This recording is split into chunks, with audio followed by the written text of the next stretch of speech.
My name is Olivia Nelson. I recently turned 30. Today, I want to share with you the story of the major turning point in my life. I have an older brother who is 2 years older than me. His name is Scott. From a young age, Scott was what you'd call a pretty boy. His facial features were well defined early on, and his handsome face was so talked about in the neighborhood that rumors spread about talent scouts from modeling agencies coming for him. He was what you might call a real heartthrob. He was likable, intelligent, and quick-witted, even as a child. Our parents, as well as the adults around us, all adored him. On the other hand, for some reason, I was the only one in our family who was a bit on the chubby side from kindergarten. Even though my facial features were similar to Scott's, being a bit chubby took away from my charm, and that's an understatement. I was shy, not very engaging, and I wasn't much of a talker, so I never got the chance to be praised as a smart kid like Scott. I noticed from an early age that people around us often contrasted us, labeling Scott and me as polar opposites. Our parents must have caught wind of this talk too. By the time I was in elementary school, it seems like my parents had lost interest in me. I didn't perform as well on school tests as Scott had at the same age, and I remained somewhat chubby. Scott was served an afternoon snack, but I wasn't. Despite this, I remained chubby. My mother used to laugh and say, "You really are as round as a ball." When I was a child, I didn't fully understand what she meant, and I just felt happy that she was laughing, but looking back, I realized that I was just the butt of her jokes. Scott would get new clothes and shoes for all sorts of reasons, his birthday, scoring a goal at his soccer club. Meanwhile, even though I was a girl, I got hand-me-downs from Scott. Not just clothes, but shoes too. I can't remember how many times I tripped because the shoes didn't fit me. The only thing I treasured was the backpack that my grandparents gave me, just for me, before they passed away. After a while, Scott graduated from elementary school and moved on to a private middle school. My parents were overjoyed when he was accepted to a prestigious school known for its high academic standards. Around this time, Scott was so handsome that he was scouted to be a child model. Thanks to that, my parents, especially my mother, would often take Scott and purposefully walk down bustling streets like Fifth Avenue. She seemed to be saying, "Look how handsome my son is." On the other hand, I don't recall ever going out with my mother. Perhaps when I was a baby, but not after I grew up and became aware of things. Once, Scott suggested, "Next time, let's take Olivia with us too." I think he was aware, even as a child, that I was being neglected by our parents. But my mother just grimaced at Scott's words and replied, "Yes, someday." I didn't feel happy about Scott's considerate words. Rather, I felt miserable. A few years later, I also entered middle school. Unlike Scott, I went to a regular public middle school. To begin with, my parents never really expected much from me, so it seemed they had no intention of letting me take any exams. My dad even declared, "I can't afford to spend money on you." I didn't necessarily want to go to a private school, but being told such things from the start makes me feel like my life options are being limited. When I was little, I vaguely thought, is this how it is with sisters? I didn't know what other families were like. By the time I was born and aware, the abnormalities of this household were the norm. Around this time, I was going through puberty and started wondering, why am I the only one being treated differently? But the treatment I received from my parents only became stricter. Even though my mom was a housewife and should have had time, she often made me do chores and go shopping while she went out to play with her friends. My dad too, when I said I wanted to go play with my friends, would accuse me. "What about the household chores?" My brother always cared about me, helped out, and even argued with our parents on my behalf, but they wouldn't listen to his opinions when it came to treating me. Eventually, my brother had to focus on high school entrance exams and then moved on to one of the top prep schools in the state, which meant he no longer had time to pay attention to me or our home. And that's when I truly started to understand what hell was like. The first incident was the no showing up in parent-teacher meeting. In other families, parents missing a parent-teacher meeting would be a big deal. But for my parents, it was more like, "We're not going, so what?" So it wasn't really considered an incident. During my 3 years of middle school, my parents only attended one meeting when I was in my first year. They didn't come during my second year or even during the crucial time of my third year when exams were around the corner. My homeroom teacher worried, "Is something happening at home?" But I brushed it off. I knew my situation wasn't normal, but it's not like my parents were physically abusive. I didn't know how to express the ongoing mental torment I was experiencing. It felt embarrassing to talk about it, as if I was confessing I'm a child not cherished by her own parents. The incidents continued. The New Year's Eve abandonment. At the end of that year, my parents took my brother to my mom's hometown and left me behind. Up until the previous year, I was included, but that year they said, "You're a student preparing for exams, so stay at home and study." I guess studying was just a pretext. They probably just found me annoying. So I ended up spending New Year's Eve all by myself. I didn't want to ask my friends to hang out on such a day because it felt like saying, I'm a lonely kid who was left behind, so I stayed home not meeting anyone. I held back my painful feelings, watched the Grammys alone, turned into the New Year's Eve specials, and went to bed after shedding a few tears. It happened the next morning. Ding dong, ding dong! The doorbell rang incessantly, and I jumped out of bed. It was too early for my family to be back. I nervously checked who was on the doorbell camera. There stood my uncle and aunt from my mom's side. Shocked, I rushed to the door with my bed hair and asked, "What's happening?" "Olivia, leave this house. We've already discussed this with your mom. Don't worry, we'll take care of all the formalities." My uncle stated abruptly. "Wait, what do you mean?" I stammered, thrown off by his demeanor. I couldn't comprehend what he meant by leaving the house. "Olivia, if you don't mind, we want you to become our daughter. We don't have any children of our own, but ever since you were born, we've always thought of you as our daughter," my aunt said softly, tears welling in her eyes. I couldn't see the bigger picture then. Indeed, my aunt and uncle, who couldn't have children due to an illness, always doted on me whenever they visited.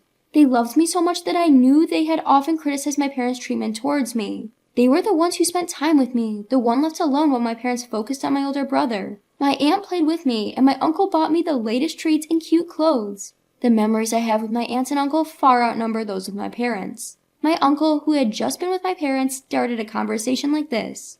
"Your parents, they don't plan on letting you go to high school. They said when you turn 16, they want you to work to help fund Scott's college education. We can't turn a blind eye to this. Olivia, you have the right to go to school and you don't need to work yourself to the bone for the family." I was stunned. I had no idea my parents planned to rob me of my future for the sake of my brother. It made sense then why they hadn't attended parent-teacher meetings for the past few years. They didn't have an interest in me or my dreams and aspirations. They expected me to work like a mule. My aunt and uncle knelt down and comforted me as I crumbled on the spot. "We may not be your real parents and you might feel awkward, but we will make sure you're happy," they said. Tears welled up in my aunt's eyes as she hugged me tightly, overcome with emotion. "Olivia, you have the right to be happy. We should have come for you sooner. If you're okay with it, we want you to become our daughter." My uncle added, his eyes reddening, looking straight at me. I wondered if I had ever been desired by adults in this way before.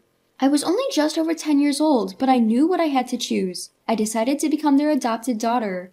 Fast forward 10 years. Since they took me in, my aunt and uncle have showered me with immense love and had given me countless joyful experiences. My aunt enjoyed picking out clothes for me and would take me shopping on holidays, and my uncle, who said he always wanted to drink with his daughter, had a bottle of wine from the year I was born ready for my 21st birthday. We went on trips together, and my uncle, surprisingly childlike, would take me to zoos and aquariums even when I was in high school. Those are unforgettable and irreplaceable memories that I never had with my biological parents. At first, I called them aunt and uncle, but gradually I began to see them as my parents.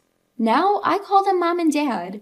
I heard from them that when my parents visited, they drunkenly said to my aunts and uncle, "Olivia's just hopeless. She's not cute and her looks are a bit, well, lackluster. She's not smart either. Honestly, we don't need a stupid daughter. We have our excellent eldest son, Scott." My aunt and uncle were furious at these words, and when my parents started saying they wouldn't let me go to high school, the topic of adoption came up. I'm forever grateful to my aunt who wasn't drinking that New Year's Eve and drove all the way to me in the middle of the night. I want to repay my wonderful parents for all they've done. I wanted to become a daughter who my foster parents would be glad to have adopted. With this in mind, I studied relentlessly after entering high school. Truth be told, a lot was going on during my high school entrance exams and I couldn't fully focus. Therefore, after starting high school, I decided to strive for a future that wouldn't embarrass my aunt and uncle and set that as my goal. My hard work paid off and I was able to enter a renowned public university. However, that was not enough to show my gratitude to my aunt and uncle. No, my dear parents. I want them to have an easy life in the future. With this in mind, I continued to study hard after entering college, obtained a weather forecaster license during my student years, and now I'm appearing on television as a weather forecaster. In addition, I wanted to make my aunts and uncle proud, so I worked hard on dieting and exercising, and now I have earned the nickname Beautiful Weather Forecaster. Looking back, I always resembled my brother in looks, so I had the potential to become a beauty too. My aunt and uncle always said that they were proud of me, but I feel that with this, I have become a daughter they can be genuinely proud of. I have so many things to repay and gratitude to express. I won't hold back my efforts. Just when I was thinking that, my biological parents suddenly appeared before me.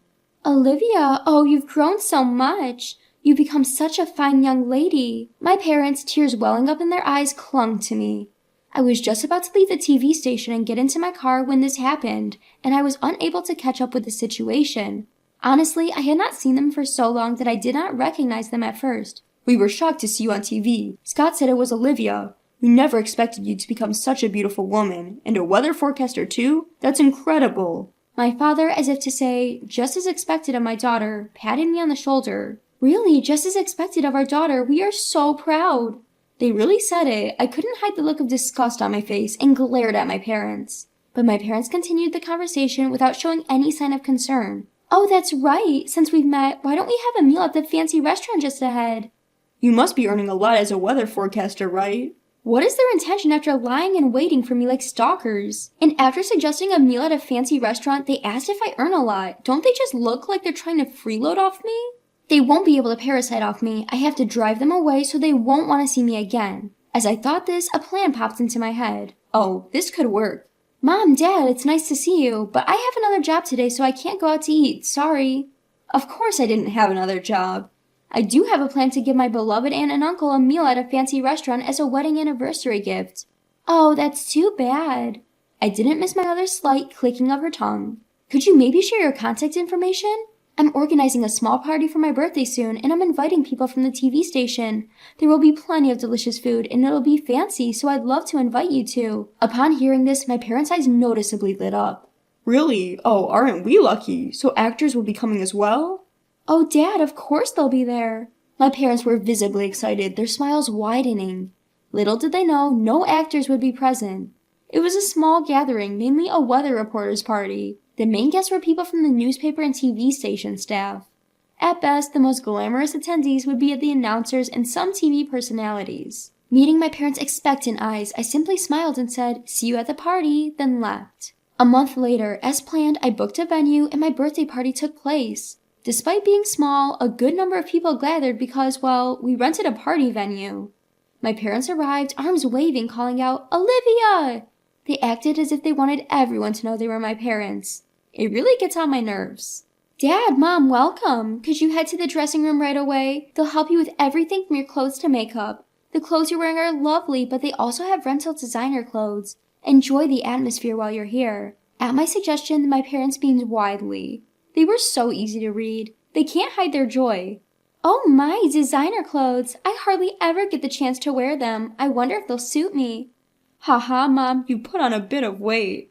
Oh, stop it, Dad. While they were having this exchange, I flattered them. You both still look young and beautiful, so anything will suit you. It seemed as if they'd been waiting for that compliment, and they both nodded in agreement. When I was a child, I was scared of being disliked any more than I already was.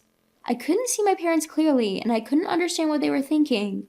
But looking at them now, they seemed quite simple. High-quality things, power, beautiful things. They're the type of people who wag their tails at things everyone likes. My parents, having had their hair and makeup done, were in high spirits as they returned to the party venue. My mother was in a pale pink mini dress that revealed her shoulders, something a young woman would wear. Her appearance was ridiculously inappropriate for her age. The sagging skin on her knees gave away her age. My father chose a bright red suit with a flashy tie decorated with yellow and green geometric patterns. He was the only one in the venue dressed in such a flashy suit. Even if there was no dress code, no one would choose such a poor combination. The clothes were indeed designer labels, but they were secondhand. I had actually prepared all of it. I want my parents to wear these today. These clothes remind me of a family party we attended when I was young. When I said that, neither the makeup artist nor the costume staff questioned it. Of course, I have no memories of attending a party with these parents. A lie is a convenient thing. My parents, who believe without a doubt in designer labels, seemed more than happy as long as I repeatedly said it suited them. In the past old days, my parents would listen to anything my outstanding brother said as long as it wasn't about me. Now they are on the receiving end of such remarks with the outstanding label now on me. After a while, the party started, and as today's star, it was my turn to give a speech. Before I went up on stage, I told my parents, "I have a message for both of you in my speech today, so make sure to listen carefully," and I held their hands. They looked at me with surprise and said, "What?" But they kept looking at me happily, even after I had gone up on stage. Thank you all for coming to my birthday party today. I would also like to thank everyone who helped organize this party," I began. At my words, my friends teased me, shouting, "You're so formal," and "You're not usually like this, are you?" Hearing this, I jokingly responded, "I'm just being myself," and turned towards my parents. "My parents are here today, right over there," I said, pointing in their direction. The lighting staff took the cue and spotlighted my parents. Those are my brazen parents who had the audacity to appear on TV and even set an ambush for me, despite having abandoned me in my teenage years. A murmur rippled through the crowd at my statement. It was not surprising, as I had rarely discussed my past with anyone other than close friends. What? Olivia, how could you say such a thing?